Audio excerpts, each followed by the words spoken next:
Madame, Monsieur, bonjour et merci de nous choisir pour une nouvelle descente au cœur du système judiciaire au Togo. Quelles sont les conditions d'un système judiciaire efficient? La justice dans les réformes, les nouvelles réformes constitutionnelles au Togo, c'est l'objet de cette émission que nous animons avec deux magistrats. Je vous les présente d'abord Olivier Banizi, bonjour. Bonjour Gilles. Monsieur Banizi est magistrat, juge à Lomé, au tribunal de Lomé. Exact. Je suis jugé au tribunal de première instance de Lomé. Avec vous, Henri Ognan-Dogo. Monsieur Dogo, bonjour. Bonjour, monsieur Gilles Boko. Merci de nous avoir invités. Oui, monsieur Dogo est aussi magistrat, mais un magistrat debout, hein, comme on le dit généralement. Oui, je suis magistrat du parquet, je suis substitut du procureur de la République près le tribunal de première instance de deuxième classe de Padimé. Vous êtes porte-parole de l'Union syndicale des magistrats du Togo. C'est parfait. Vous venez même de tenir une assemblée générale sur laquelle on pourra revenir. Une assemblée générale pour évoquer vos différents problèmes et à l'occasion même, vous avez eu à suivre une conférence sur l'indépendance du juge judiciaire par rapport au maintien de l'ordre public. Hein. Oui, c'est à vous, c'est à vous. Vous vous poserez toutes les questions, on va parler même des sujets qui fâchent, il n'y a pas de problème. et pour commencer, d'ailleurs, pourquoi vous avez été inspiré par ce thème qui a été développé par un expert au cours de cette Assemblée générale, l'indépendance du juge judiciaire par rapport au maintien de l'ordre. Pourquoi ce thème vous a intéressé? Pas l'indépendance du juge judiciaire et les nécessités du maintien de l'ordre, mais c'est l'indépendance du juge judiciaire et les nécessités de l'ordre public. Parce que c'est deux choses bien différentes. En fait, nous avons remarqué qu'au nom de l'ordre public, la justice semble être mise en berne. Parce que nous avons constaté dans le traitement de certains dossiers qui concernent l'ordre public,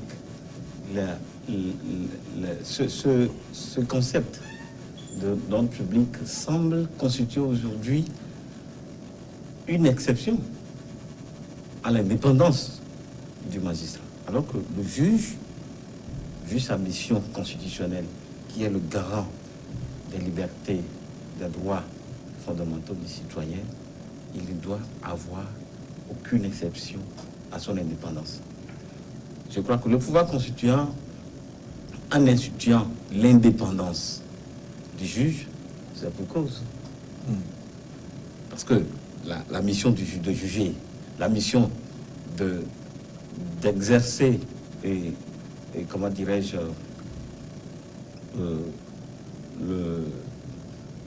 la mission divine qui consiste à juger les concitoyens n'est pas une mission aisée. C'est pour ça d'ailleurs que le pouvoir constituant a institué cet attribut-là, l'indépendance du juge, pour protéger efficacement le citoyen et les citoyens de façon générale. Et je vais loin pour dire que si le pouvoir constituant lui-même, en instituant l'indépendance de la justice comme attribut essentiel de la protection de la liberté, des libertés individuelles et des droits fondamentaux du citoyen, il est allé jusqu'à dire que le président de la République est le garant de cette indépendance du juge. Ça, c'est plein de sens. Oui. C'est plein de sens. Il est le premier responsable et c'est normal que ce soit lui qui soit garant de cette indépendance-là. C'est d'ailleurs la raison pour laquelle peut-être il préside le Conseil supérieur de la magistrature. Non, chez nous au Togo, le président de la République ne préside pas le Conseil supérieur de la magistrature. Le Conseil supérieur de la magistrature au Togo est présidé par le président de la Cour suprême. Ouais. D'accord. On verra dans les détails, mais pour revenir sur la notion de l'ordre public, est-ce qu'il est défini? Est-ce qu'on sait exactement ce que c'est? Ou c'est un concept qui finalement permet aux uns et aux autres de mettre tout ce qu'ils veulent comme fourre-tout? Est-ce qu'on sait exactement ce que c'est? Bon, l'ordre public, comme le dirait quelqu'un, c'est cette belle demoiselle aux cheveux longs. Donc que les gens ou les pouvoirs publics n'hésitent pas d'en faire usage lorsqu'ils se trouvent en face d'une certaine difficulté. Voilà. Donc l'ordre public, pour le définir, c'est difficile. C'est un concept large. Et à tout moment, le pouvoir public, lui, quand il se trouve, il a le dos au mur, il n'hésite pas à faire usage de ce concept. Est-ce que c'est quelque part normal aussi, surtout dans le monde dans lequel nous nous trouvons de plus en plus avec les menaces sécuritaires, les difficultés qui peuvent troubler l'ordre public? Est-ce que ce n'est pas normal qu'on use aussi de... Oui, c'est tout à fait normal. Vous savez, les questions sécuritaires sont très importantes aussi. Parce que s'il n'y a pas la sécurité, on ne va pas se retrouver autour de ce plateau. Oui, bien. Mais c'est vrai que le citoyen peut perdre un peu de sa liberté pour sa sécurité. Ouais. Ça, c'est tout à fait normal. Mais tout ça, là, ça doit être dans un cadre légal. Strictement légal. Voilà. Merci. Alors, M. Bamouzi, est-ce que vous avez tiré des enseignements de l'éclairage que l'expert vous a apporté hier sur ce sujet? Est-ce que vous êtes reparti satisfait? Oui, nous sommes repartis très satisfaits de cet échange avec l'expert et avec les collègues.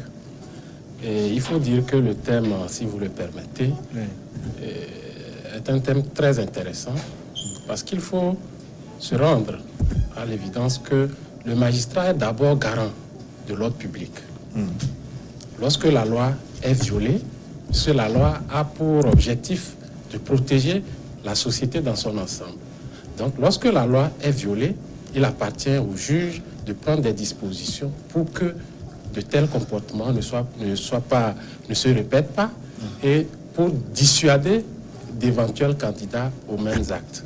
Donc, en ce sens, le juge est garant, en quelque sorte, de l'ordre public. Mais d'un autre côté, le juge est aussi le garant des libertés individuelles. Puisque l'ordre public protège tout le monde, mais chacun a ses libertés.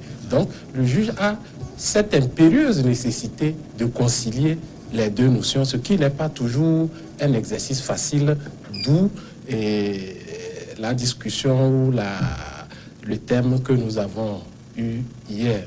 Et donc, le gouvernement ou l'exécutif est le protecteur de tous les citoyens. Et donc, il est le premier garant de l'ordre public, qui comprend essentiellement la tranquillité publique, la sécurité, la salubrité. Mais quand ce sont des notions vagues, donc lorsqu'il arrive que l'exécutif prenne des mesures qu'il estime être destinées à protéger la santé publique, la salubrité, ou en tout cas qu'il estime rentrer dans le cadre du maintien de l'ordre public, il appartient donc au magistrat, lorsqu'il est saisi, d'apprécier si effectivement ces mesures sont destinées à protéger l'ordre public. Voilà. En clair, est-ce qu'il ne revient pas, pour lever tout équivoque, à la Cour constitutionnelle de juger des différents cas où le maintien, la nécessité de l'ordre public serait de nature à perturber les libertés publiques et l'indépendance du juge? Non, pas du tout. La Cour constitutionnelle a pour compétence de juger de la constitutionnalité des lois. Lorsque l'Assemblée nationale vote une loi, la Cour constitutionnelle peut être saisie pour se prononcer sur le caractère constitutionnel ou non de la loi votée. Oui. Et donc, on ne peut pas confier cette prérogative d'apprécier si comment dirais-je, la mesure ou bien les décisions prises par l'autorité publique est conforme ou non aux règles. Il y a, oui. Oui, non, vous pouvez terminer. Oui. Cette compétence est de l'apanage du juge administratif. C'est de la compétence du juge administratif d'apprécier la légalité des décisions prises par les autorités administratives. Donc, on ne peut pas confier cette attribution à la Cour constitutionnelle. Elle a d'autres missions. Voilà. Mais je n'arrive plus à retrouver l'article, mais on aura le temps de revenir. Dans les réformes constitutionnelles, les nouvelles réformes constitutionnelles, il y a un article qui dit: au cours d'une instance judiciaire, toute personne physique ou morale peut, in limine lititis, devant les cours et tribunaux, soulever l'exception d'inconstitutionnalité d'une loi. Dans ce cas, la juridiction sursoit statuer et saisir la Cour constitutionnelle. Est-ce que ça ne règle pas ce problème? Non. En fait, l'exception d'inconstitutionnalité, ça veut dire quoi? Lorsque vous êtes devant le juge, que le juge évoque une loi, et que vous, en tant que partie, vous estimez que la loi que le juge veut appliquer n'est pas conforme à la Constitution, vous dites: ah, monsieur le juge, la loi que vous êtes en train d'évoquer là, à mon sens, elle n'est pas conforme à la Constitution. Et là, le juge ne peut plus statuer. Il doit sursoir à statuer et renvoyer le dossier devant la Cour constitutionnelle, comme je viens de le dire, parce que c'est elle qui est juge. La Cour constitutionnelle est juge de la constitutionnalité de la loi. Donc, le juge sursoit à statuer et renvoie le dossier à la Cour constitutionnelle qui va étudier et statuer et dire si oui ou non la loi évoquée par le juge est constitutionnelle ou non. Voilà. Mais pour refermer... Ah oui. Oui, en fait, c'est une question de hiérarchie des normes. La Constitution autant est au-dessus. La loi qui est la norme qui vient immédiatement après la Constitution est tenue de se conformer aux dispositions de la Constitution. Lorsque la loi est contraire ou semble contraire à la Constitution, on la défère devant la Cour constitutionnelle. Par contre, les autorités administratives sont soumises à la loi. Donc, lorsqu'on viole la loi, on saisit plutôt le juge judiciaire ou le juge administratif. Je voudrais aussi préciser que, en fait, notre thème d'hier disait qu'il s'agit, enfin, les nécessités, l'indépendance du juge judiciaire et les nécessités de l'ordre public. En fait, ça peut paraître paradoxal, mais en fait, c'est notre système judiciaire. C'est le juge judiciaire qui connaît, dans notre législation, du contentieux administratif. Vous voyez, non? Alors qu'en droit français, il y a l'ordre administratif qui est carrément séparé de l'ordre judiciaire. Donc, en parlant du juge judiciaire, on englobe en fait les deux volets, le juge administratif et le juge traditionnellement judiciaire. Alors, pour refermer cette parenthèse, quelles sont les conclusions que vous avez tirées finalement pour que les nécessités de l'ordre public ne troublent pas l'indépendance du juge judiciaire? Oui. Okay. Bon, en fait, les nécessités de l'ordre, en tant que juge, le juge judiciaire, comme on le dit, est indépendant. L'indépendance, ça veut dire quoi? Ça veut dire que lorsque vous rentrez dans votre dossier, vous voulez décider dans le dossier, tout ce qui concerne les autres circonstances extérieures là n'ont pas à avoir un effet sur vous. Vous décidez par rapport aux faits, à la loi et à votre conscience. C'est tout. Et la conscience ne peut pas être neutre. Oui, et je peux vous donner peut-être un exemple avec les médias. Et de nos jours, il y a une médiatisation à outrance de certaines affaires qui peuvent être pénales ou de tout autre genre. Et vous savez, il y a cet emballement médiatique qui passe. Et après, peut-être bien longtemps après, le dossier atterrit sur la table du juge. Il se pourrait qu'il y ait des failles de procédure, par exemple, dans le dossier. Mais du fait de l'emballement médiatique et de la présentation des faits qui ont précédé la saisine du juge, il a quand même une certaine appréhension. Il se dit, attendez, dans ce dossier-là, si je vais dans tel sens, Est-ce que la population va me comprendre? Puisqu'on avait déjà présenté telle personne comme étant coupable. Vous voyez, il y a une pression sur l'indépendance du juge. Les médias, en ce sens, exercent une pression sur l'indépendance du juge. Est-ce que le juge peut, par exemple, se demander, bon, en rendant cette décision, les gens risquent de ne pas être contents, ils vont sortir manifester, ils peuvent casser des immeubles. Vous avez vu, il y a eu une situation comme ça dernièrement, je crois, en Espagne, où on a diffusé une vidéo, des gens ont violé une dame, ils ont diffusé en direct la vidéo en ligne, et après, je crois que la personne aurait été acquittée, et ça a suscité un tollé. Moi, je ne suis pas rentré dans le dossier des juges, mais est-ce qu'il y avait une faille de procédure? Donc, est-ce que, en prévision ou par crainte, par exemple, des troubles à l'ordre public, le juge peut orienter sa décision dans un sens ou dans un autre? Je ne sais pas si vous voyez. Donc, c'est de cela qu'il est question. Il faut préserver à la fois l'application stricte de la loi et la protection de l'ordre public. Oui, je vais abonder dans le même sens pour dire que le maintien de l'ordre public, c'est de l'apanage de l'État. Que ce soit une décision judiciaire qui est susceptible de trouver l'ordre public, on ne doit pas craindre.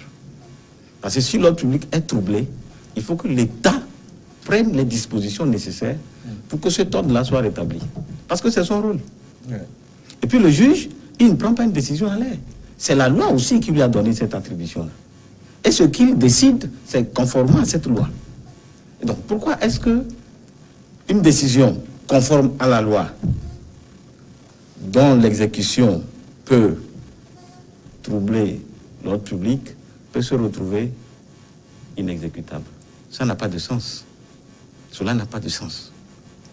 Il faut que, même si la décision du juge est susceptible de trouver l'ordre public, il appartient au pouvoir de l'État de prendre les dispositions nécessaires pour que cet ordre-là soit rétabli. Oui, mais M. Dogo, le juge, entre guillemets, n'est pas une machine, hein. C'est une entité humaine avec son héritage biologique, son héritage politique, son héritage social. Est-ce que le juge peut être neutre pour décider en toute indépendance? De toutes les façons, est-ce qu'il n'est pas toujours orienté d'une façon ou d'une autre? Vous savez, c'est là la difficulté, parce que nous sommes, nous magistrats, nous sommes des hommes, nous avons des familles, nous vivons dans la société, nous avons des amis et tout. Nous avons aussi des obédiences religieuses, nous avons aussi des convictions politiques que nous n'affichons pas. C'est là la difficulté. Quand tu es dans le prétoire, en tant que juge, tu dois tout faire pour te départir de ces considérations-là. C'est là la quintessence même de la difficulté de la mission du juge. Il faut que les gens nous comprennent. Ce n'est pas facile. Ce n'est pas du tout facile. Tu te retrouves à l'audience, dans le dossier que tu dois traiter, tu vois peut-être un proche, quelqu'un de ton quartier. Moi, par exemple, je suis magistrat du ministère public. Je ne peux pas me recuser. Bon, je peux peut-être décider, demander à ce qu'un de nos collègues vienne saisir ma place. Mais le principe, c'est que on ne peut pas me recuser. Vous comprenez que c'est difficile. Voilà. Donc, il faut que... Nous sommes des hommes, nous avons des relations, nous vivons dans des familles, nous avons des convictions politiques. Mais ça ne doit pas nous empêcher de faire convenablement notre travail. Monsieur Banizi, je voudrais être un peu plus concret maintenant. Vous êtes juge, vous présidez des audiences. Alors, quelles sont les ressources sur lesquelles vous vous appuyez pour tenter, tant soit peu, d'être neutre, de dépasser les colorations politiques, religieuses, sociales, en tout cas tout ce qui peut constituer une forme d'interférence dans les décisions que vous allez prendre? Qu'est-ce qui vous permet d'être le plus neutre possible? Il faut juste s'attacher au dossier, au fait, rien qu'au fait du dossier. Vous appliquez la loi et puis vous ne devez pas avoir crainte des jugements que les gens vont porter sur vous à partir du moment où vous-même vous êtes conscient que vous vous êtes attaché à votre dossier et à la loi. Si vous voulez penser, si vous vous dites, cette décision que je rends, elle risque de ne pas plaire à tel ou à tel, vous perdez en même temps votre neutralité. Donc, vous vous attachez aux faits, à la loi, et pour le reste, c'est du non-événement. Voilà. Donc, vous devez quelque peu vous déshumaniser pour pouvoir prendre les décisions alors. Bon, pas se déshumaniser. La loi même permet aux juges d'être humains. Par exemple, quand on prend la matière pénale, le juge tient compte non seulement des nécessités de préservation de l'ordre public dans la fixation de la peine, mais aussi de la situation de la personne qui est devant lui. S'il est père de famille, s'il est délinquant primaire, c'est-à-dire si c'est la première fois qu'il commet une infraction, on le fait. On ne se déshumanise pas, mais on se détache des jugements de valeur que les gens peuvent porter sur notre action. Est-ce que vous êtes déjà arrivé devant un dossier de ne pas savoir ce qu'il faut faire, d'être dans le doute complet, une forme de dilemme? Est-ce que cela vous est déjà arrivé en tant que juge? Oui, ça arrive. Ça arrive. Vous savez, le juge, contrairement à ce qui se fait traditionnellement chez nous, le juge est soumis à la loi. Et parfois, les faits tels qu'ils vous sont soumis, c'est compliqué. Ça paraît compliqué. Là, le juge, lorsqu'il a ce genre de difficultés, il est obligé de consulter des collègues, des anciens, et de chercher quoi. Et lorsque vous cherchez, vous ne trouvez pas, vous êtes obligé de recourir à des anciens, à des collègues. Et moi, je le fais tout le temps. Et au bout de compte, on finit toujours par trouver la bonne solution. On reviendra sur ces sujets dans la seconde partie de cette émission abondamment, quand on reparlera de la justice dans les réformes constitutionnelles. Et pour revenir donc à votre corps, vous teniez hier une assemblée générale en tant que USIMAT, Union syndicale des magistrats du Togo, mais ce n'est pas le seul syndicat de magistrats qui existe. Vous êtes d'ailleurs nouveau. Comment se fait-il que vous n'arrivez pas à parler dans le cadre d'un seul syndicat? Pourquoi cette multiplicité de syndicats? Oui, d'abord, c'est une question de liberté. On n'est pas obligé d'appartenir à une seule association, n'est-ce pas?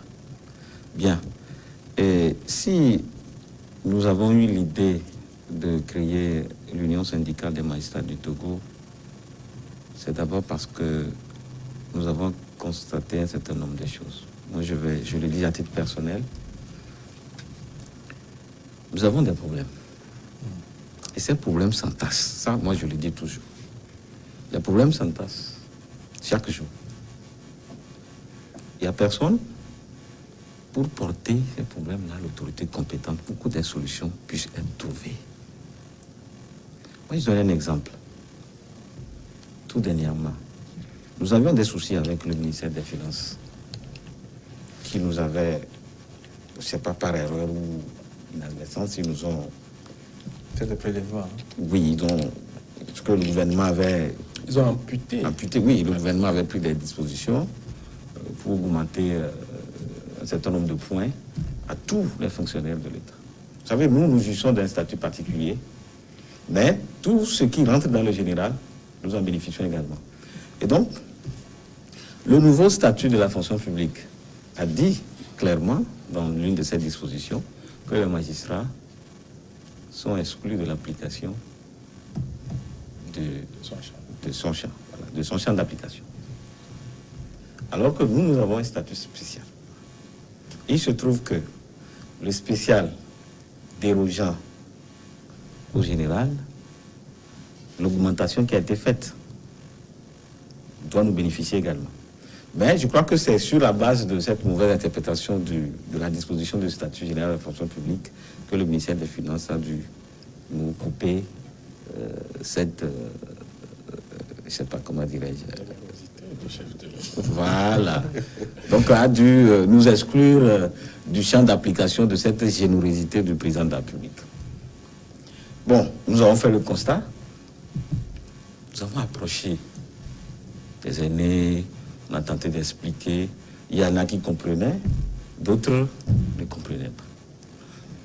Bien, à un moment donné, tout le monde a compris qu'en fait, nous avons été victimes d'une injustice.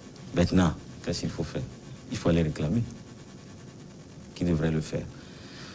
Il y a un collègue qui a ouvertement interpellé les responsables des autres associations, à plusieurs reprises. Mais toutes ces interpellations-là sont restées lettres mortes. Nous étions obligés de nous retrouver d'abord à Sokone pour réfléchir sur la question, et ensuite à Tapamé. Il a été mis sur le pied un comité de suivi qui a porté l'information au Conseil supérieur de la magistrature, et ensemble avec le ministre de tutelle, le comité de suivi et le CSM, nous avons mené les démarches. Et finalement, le président de la République lui-même a arbitré, il a dit non, que la réclamation était fondée et qu'il fallait y accéder. Voilà ce qui s'est passé. Donc, à partir de ce moment donné, à la rencontre d'Atapamé, si j'ai bonne mémoire, je crois que c'est en 2017 ou 2018, le procès verbal est là, les collègues ont estimé qu'il était nécessaire de mettre sur pied une nouvelle structure capable de défendre de la façon la plus efficace les intérêts matériels et moraux des magistrats. Voilà d'où est née cette idée.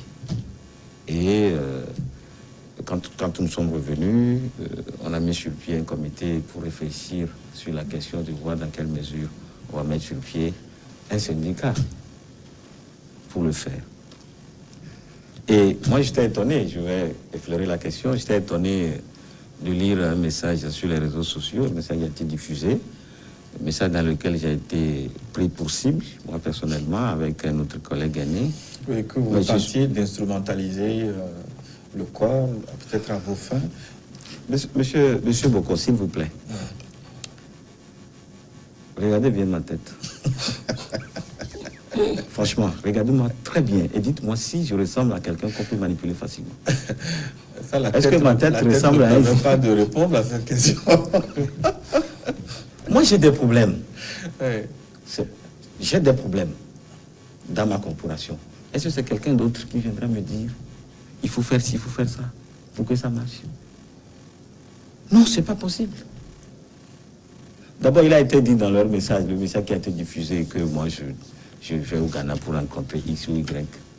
Mais c'est trop me faire d'importance. Moi, magistrat, traverser facilement une frontière, aller dans un autre pays, aller rencontrer des gens. Mais c'est pas possible. Sans être muni d'une autorisation du garde des Sceaux, de mon ministre de tutelle. Ce n'est pas possible. Si vous, magistrat, monsieur Banizi est ici, il n'a qu'à tenter. Banizi, tu quittes tout à l'heure pour te rendre peut-être au Bénin.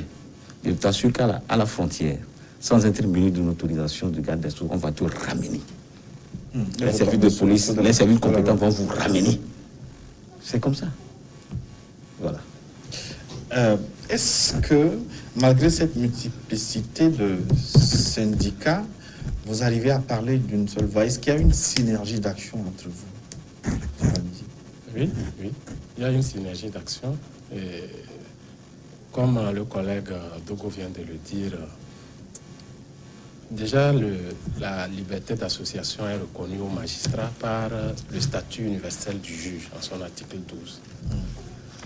Il s'agit de permettre aux magistrats de donner leur point de vue sur les politiques publiques relatives à la justice, c'est-à-dire tout ce qui concerne la définition des règles régissant leurs fonctions, par exemple, leur éthique, ou même les ressources qui vont être allouées au ministère de la Justice ou pour le fonctionnement du service public de la justice. Maintenant, c'est une question de vision. Vous savez, nous sommes nombreux, environ 200, un peu plus de 200 magistrats pour tout le Togo. Et nous avons diverses visions de l'orientation qu'il faut donner peut-être à la justice. Pas peut-être dans son fonctionnement direct, mais dans son rôle ou sa manière de revendiquer. Vous voyez? Donc, des associations existaient. Moi, je n'ai pas la prétention de dire que les autres n'ont rien fait du tout. Vous voyez, dans un passé récent, le magistrat n'avait même pas un statut particulier. il y a des gens, des magistrats qui se sont battus et qui ont pu obtenir un statut particulier pour les magistrats. Mais à la suite, la société togolaise évolue et il y a des changements. Et les attentes de la population sont beaucoup plus grandes. Et donc, les visions n'étant pas forcément les mêmes, il est de bon ton que ceux qui ne se retrouvent pas dans l'une ou l'autre des visions puissent se retrouver ensemble. Et si j'essaie de faire un peu du comparé en droit français, en France par exemple, il y a plusieurs associations ou syndicats de magistrats. Maintenant, est-ce qu'on peut agir ensemble? Est-ce qu'il peut y avoir unité d'action? Mais bien sûr, il peut y avoir unité d'action. Je donne un exemple. Si aujourd'hui nous disons que nous voulons, par exemple, que les chefs de juridiction soient dotés de véhicules de fonction.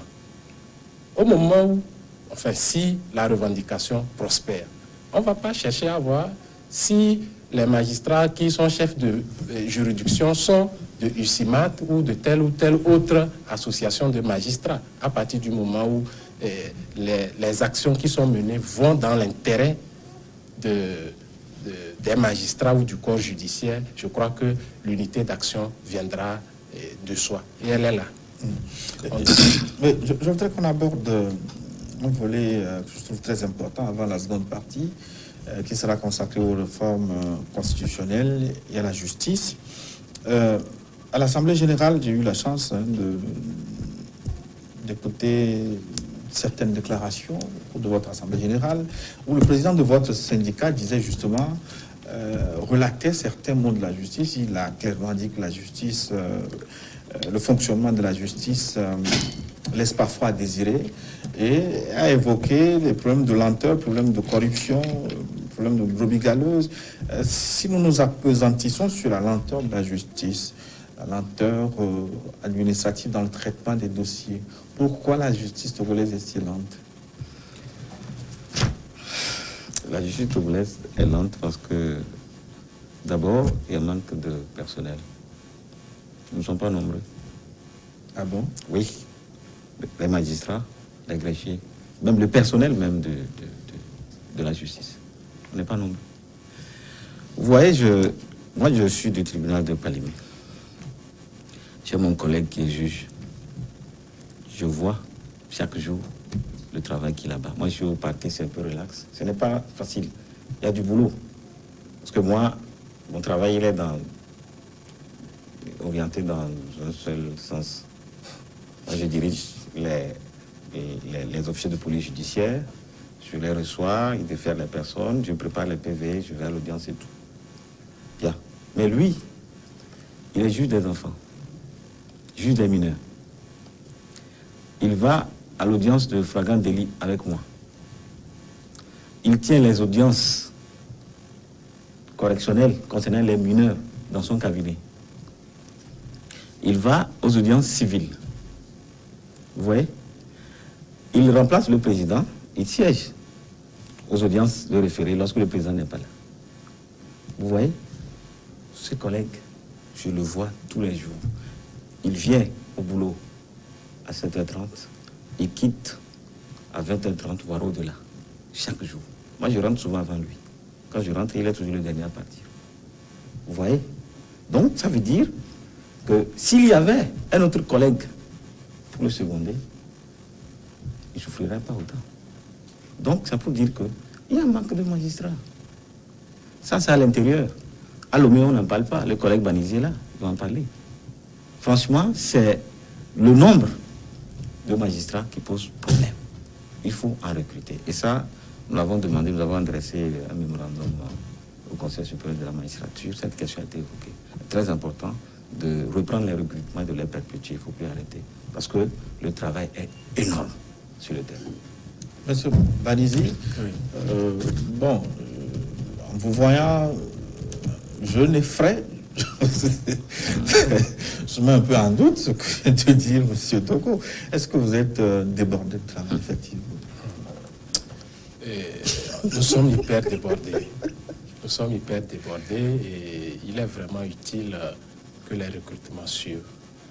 Dans un passé récent, en courant année 2018, je vous assure qu'il y a pratiquement, il n'y a pas un seul jour où je dors avant 23 heures. Vous allez au service, vous revenez, à peine vous avez le temps de prendre votre petit repas, vous vous remettez encore à table pour rédiger. Et vous le faites. Le lendemain matin, vous êtes obligé de retourner au service. Mais malgré tout, les dossiers s'entassent. On fait tout pour satisfaire le justiciable. Mais le nombre, on est largement en deçà. Vous voyez. Quelque part, c'est aussi un problème d'infrastructure. Vous prenez un tribunal comme le tribunal de Lomé, il n'y a pas assez de locaux, il n'y a pas assez de bureaux pour recevoir des magistrats. Parce qu'il faut reconnaître aussi que certains magistrats sont à l'intérieur du pays, dans certaines juridictions où ils n'ont pas assez de travail. On peut les ramener à Lomé pour soutenir l'équipe qui est là. Lomé étant le centre des affaires et de tout, il y a un nombre pléthorique de dossiers. Donc, on pourrait ramener certains magistrats de l'intérieur à Lomé. Mais il se pose le problème de la logistique des infrastructures. Vous voyez. Donc, ça aussi, c'est un problème à régler. Moi, j'ai souvenance que je suis revenu du tribunal de Dapon à Lomé. J'ai fait plusieurs mois dans la nature. Je viens tenir des audiences, je m'habille, je porte ma toge dans la cour, je viens tenir l'audience et juste après, je remets mes dossiers dans la voiture, je rentre chez moi pour les rédiger. Voilà les conditions dans lesquelles nous travaillons. Maintenant, si vous permettez, pour que je continue avec le problème de la lenteur dans le traitement des dossiers, je l'évoque toujours. Vous voyez, quand on parle du juge, il y a plusieurs volets. Il y a le volet pénal. Et quand on est à l'intérieur du pays, je dis, il y a plusieurs juridictions qui n'ont pas de prison. Vous prenez un tribunal comme celui de Mandouri, qui est à plus de 100 km de Dapon, où se trouve la prison. Vous voyez, le juge, il dépose les gens à Dapon. Pour pouvoir tenir les audiences, il est obligé de se déplacer de Mandouri jusqu'à Dapon. Alors que ce juge-là n'a pas un véhicule de fonction.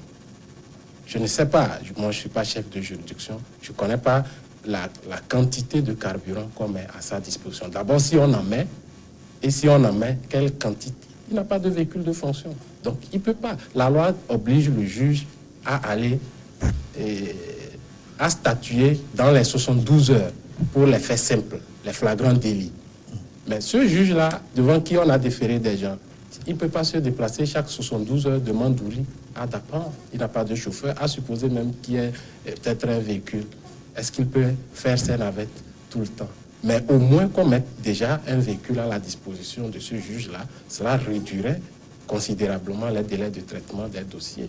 Donc le juge, il est obligé de déposer les gens, de faire peut-être, d'organiser une audience par mois pour aller tenir, pour aller juger ces gens-là qui sont détenus. Donc forcément, il y a une lenteur dans le traitement du dossier pénal, alors que, tenez-vous bien, il s'agit de la liberté des gens. Peut-être que l'individu, au cours du jugement, dans les 3 jours, on aurait pu l'élargir. Et parfois, ce n'est pas dans un délai de mois. On peut faire plus que ça. Vous voyez. Non seulement, si vous permettez, en dehors de ce cas, il y a aussi la matière civile. Il faut reconnaître que les justiciables parlent souvent de la lenteur. Mais pour la matière civile, c'est un peu délicat. D'abord, je termine avec les moyens pour dire que le juge, il rédige sa décision. Ce n'est pas comme si vous allez chez un voisin pour demander la conciliation qui vous dit vous avez raison, vous avez tort. Non, c'est tout un raisonnement. C'est un art. Donc, le juge, il est obligé de rédiger sa décision. Donc, parfois, les avocats produisent des conclusions énormes. Le juge, il est obligé, à tout le moins, de résumer les conclusions de chaque avocat avant de commencer son propre raisonnement. Vous pouvez vous retrouver avec des jugements qui font 30-40 pages. Vous voyez un peu, parce que le dossier est complexe. Mais ce juge-là, il y en a qui n'ont pas d'ordinateur. Les juges, moi j'ai fait longtemps sans ordinateur, ou du moins celui que j'utilisais, je l'ai acquis à mes propres frais pour servir l'État. Donc il y en a qui n'en ont pas, qui sont nombreux. C'est lorsque j'ai commencé à siéger en tant que enfin, j'ai commencé à siéger dans les chambres commerciales que j'ai été doté d'un ordinateur. Vous imaginez un juge qui va au BIC, qui rédige. Lorsqu'il y a une erreur, par exemple, il est obligé de jeter toute la page et de recommencer ou de barrer. Alors que sur l'ordinateur, ça va vite. Donc, ce manque de matériel là aussi, ou cette insuffisance de matériel, induit nécessairement sur la célérité de la procédure. Et enfin, je termine en disant que la procédure civile, c'est les parties qui la conduisent essentiellement. Donc, quand les parties ne sont pas pressées, les parties ne sont pas diligentes, certains font du dilatoire. Voilà. Donc, bon, lorsqu'il y a du dilatoire, vraiment, bon, le juge, il essaye quand même de le faire. Et là aussi, il faut des tests pour organiser, par exemple, la mise en état. Parce qu'actuellement, c'est juste une entente entre les avocats, je parle du tribunal de Lomé, entre les magistrats et les avocats pour essayer de gérer la mise en état. À défaut de test, même lorsque vous sentez qu'une partie fait du dilatoire, vous n'avez pas les moyens juridiques pour sanctionner ce dilatoire-là directement au cours de la procédure de mise en état. Donc voilà. Mais est-ce que avec le programme de réforme de la justice, est-ce que vous n'avez pas trouvé solution au problème d'infrastructure, au problème de dotation en matériel informatique? Parce que nous recevons souvent du bruit, nous faisant le point qu'avec cette réforme de la justice, les choses ont quand même quelque peu changé. Oui, avec le programme national de modernisation de la justice, il y a eu des tribunaux qui ont été construits. Le tribunal d'Aného, le tribunal de Tapamé, même la cour d'appel. La cour d'appel de Lomé, la cour d'appel de Kara, et même le tribunal de Kara est actuellement logé dans les locaux de la cour d'appel de Kara. Bon, ces juridictions-là sont dotées quand même de locaux plus ou moins décents. Aujourd'hui, nous remercions le gouvernement pour ses efforts. Mais la plupart des juridictions occupent des locaux qui sont dans un état de vétusté avancé. Il faut le reconnaître. Même la Cour suprême. La Cour suprême, qui est la plus haute juridiction en matière judiciaire, elle est logée où? Dans les locaux du Conseil de l'Entente. Allez-y, faites un tour. Vous allez voir. Il y a même manque de bureaux. Les problèmes de bureau qu'évoque tout à l'heure mon collègue Banizi, les aînés, les hauts magistrats de la Cour suprême sont également confrontés à ce problème. Donc il faut que, c'est vrai, le programme, le PNMJ a fait ce qu'il pouvait faire, mais il y a toujours des problèmes que le gouvernement doit quand même régler. Vous disiez tantôt que vous avez des problèmes qui n'étaient pas portés à la connaissance de qui de droit. Aujourd'hui, est-ce qu'il y a une documentation, des études, des chiffres qui permettent à l'autorité de prendre des décisions? Est-ce que l'information utile est portée à la connaissance des pouvoirs publics? Est-ce que vous vous organisez pour le faire? Oui, justement, je viens de dire que nous avons adressé un mémorandum au Conseil supérieur de la magistrature, parce que vous n'êtes pas sans savoir qu'en tant que magistrat, nous ne pouvons pas directement discuter avec l'exécutif. Toutes nos revendications sont portées devant le Conseil supérieur de la magistrature, qui constitue la courroie de transmission entre les magistrats et l'autorité compétente. Donc nous avons adressé un mémorandum au CSM, qui est en train de l'étudier, et je crois que dans les jours à venir, la transmission sera faite, et puis bon, on discutera, on verra dans quelle mesure les solutions seront trouvées aux divers problèmes que nous avons évoqués dans ce mémorandum. Alors, ça, c'est pour ce qui concerne les jours à venir. Mais pour ce qui en est des minutes à venir, ce sera la seconde partie de Niveau de Forum où nous parlerons de la justice togolaise et les réformes constitutionnelles entérinées il y a quelques jours par l'Assemblée nationale. Tout de suite, une nouvelle édition du journal. On se retrouve tout de suite.